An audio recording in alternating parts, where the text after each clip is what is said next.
नमस्कार दोस्तों। Dubai air show में जो तेजस का क्रैश हुआ है वो बहुत ही दुखद है और उससे भी ज्यादा दुखद है जो पायलट हमसे हमेशा के लिए दूर चले गए। लेकिन ये सिर्फ एयर का क्रैश नहीं था, ये एक और क्रैश हुआ जो वहां के पाकिस्तानी पत्रकारों और पाकिस्तानी जाहिलियों ने, जिनका नैतिकता का स्तर क्रैश हुआ। एक्स पर, ट्विटर पर और कई जगहों पर जिस तरह से आपने कई वीडियोस में देखा होगा, वो खिलखिला खिलखिला करके हंस रहे हैं। एविएशन में एक रूल होता है, if a pilot dies be silent until the investigation ends. Flying machine हमेशा से हाई रिस्क होती है और एयर क्रैश बहुत सारी कंट्रीज के होते हैं, चाहे वो इंडियंस हो, चाहे वो रशियन हो, चाहे पाकिस्तान हो, चाहे वो अमेरिकन। चलिए अब फैक्ट्स देखते हैं। तेजस की जो मैन्युफैक्चरिंग है वो शुरू हुई 1983 से और 2001 में पहली फ्लाइट हुई। टोटल 24 साल में सिर्फ 2 क्रैश हुए हैं। जी हाँ, बिल्कुल 24 साल में 2 क्रैश। कंपेयर करना है तो आइए आगे चल के देखते हैं। JF-17 थंडर जो कि पाकिस्तानी एयरफोर्स का सबसे मेन एयरक्राफ्ट है, made in China, made with China नहीं है, मेड इन चाइना है। इसके 2011 से लेकर अब तक 11 क्रैश हो चुके हैं। मतलब 1.5 साल में अगर देखा तो हर 1.5 साल में 2 बार में एक JF-17 थंडर क्रैश होता है। इसके बाद दूसरा आप देखेंगे मिराज की 30 प्लस से ऊपर ज्यादा क्रैशिंग है। F-16 जो कि दूसरा पाकिस्तान का अच्छा खासा एयरक्राफ्ट है, इसके 6 क्रैशेस तो कंफर्म्ड है। खुद अपने सिंदूर के दौरान हैंगर में खड़े खड़े आपके प्लेन उड़ गए। ये नंबर कोई मजाक नहीं है। ये साफ साफ दिखाता है कि जो एयरक्राफ्ट का क्रैश है ये सिर्फ पायलट की ट्रेनिंग के ऊपर डिपेंड नहीं होता, मशीन के ऊपर डिपेंड नहीं करता। ये वहां के वेदर, वहां के कनेक्शन, वहां की ट्रेनिंग और सिचुएशन बेस्ड होता है। अब आ जाते हैं एडवांस जेट की बात करते हैं। आप एविएशन की दुनिया में क्रैश होने का मतलब कि बैड एयरक्राफ्ट नहीं होता है। आपका यूएस का मेड F-22 रैप्टर सबसे एडवांस जेट है, इसके 6 क्रैशेस हैं। F-35 लाइटनिंग के खुद 8 क्रैशेस हैं।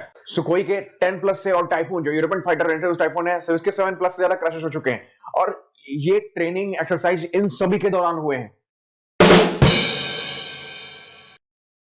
अब बात अगर आप तेजस की कर रहे हैं तो एक बार तेजस का एनालिसिस देख लीजिए। तेजस एक लाइट वेट कॉम्बैट एयरक्राफ्ट है, 8G मैन्यूवरिंग है, 14th प्लस जनरेशन के सारे एवीएक्स हैं, पाइथन और डर्बी मिसाइल्स लगी हैं, लोएस्ट आरसीएस है इस एयरक्राफ्ट में, world's one of the best maintenance to flight ratio है।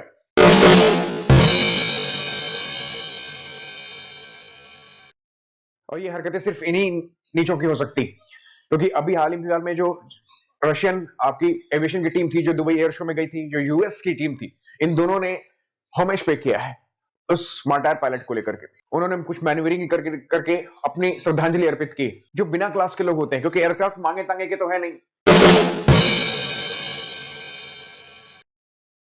लेकिन इनको तो F-16 हो, चाहे JF-17 थंडर हो, चाहे J-35 जो भी है, ये मांगे तांगे के मिल जाते हैं, तो उससे क्लास मेंटेन नहीं होता। एक मैच्योर एविएशन कंट्री जो है वो किसी के क्रैश पर सेलिब्रेट नहीं करती, क्योंकि कल को उनका भी प्लेन क्रैश हो सकता है। जो आपको कंपटीशन करनी है ये कैपेबिलिटी, टेक्निकल्स और इन सब चीजों को लेकर करिए, लेकिन वो तो आपके पास है नहीं। और ये वीडियो उन ट्रोल्स के लिए नहीं है, ये वीडियो उनके लिए जो फैक्ट्स को सुनते हैं, जो चीजों को एनालाइज करते हैं। वैसे भी पाकिस्तान के 50% से ऊपर की पॉपुलेशन तो अनपढ़ गंवार है, और जो थोड़े बहुत पढ़े लिखे हैं उनको आर्मी कंट्रोल करती है, तो उनके पास दिमाग अपना है नहीं। राफेल ने जब से अपने सिंदूर में इस्तेमाल हुआ है, उसके बाद से चाइनीज, टर्कीज और पाकिस्तानी लोगों ने मिलकर के उसकी बहुत कोशिश की कि उसकी इमेज बिगड़े, लेकिन आज स्थिति क्या है? ऑर्डर एक्सप्लोड है। राफेल खुद यूक्रेन परचेस कर रहा है, जो खुद एक बेस्ट यूएस एलाई माना जाता है। इंडोनेशिया ने भी हाल ही में राफेल परचेस किया है। तो देखिए, ओरिजिनलिटी आपके झूठ बोलने से नहीं बनती। और एक दिन तेजस भी आपके इस टोटल फॉल्स प्रोपेगेंडा को क्रैक करके बाहर निकलेगा। जय हिंद।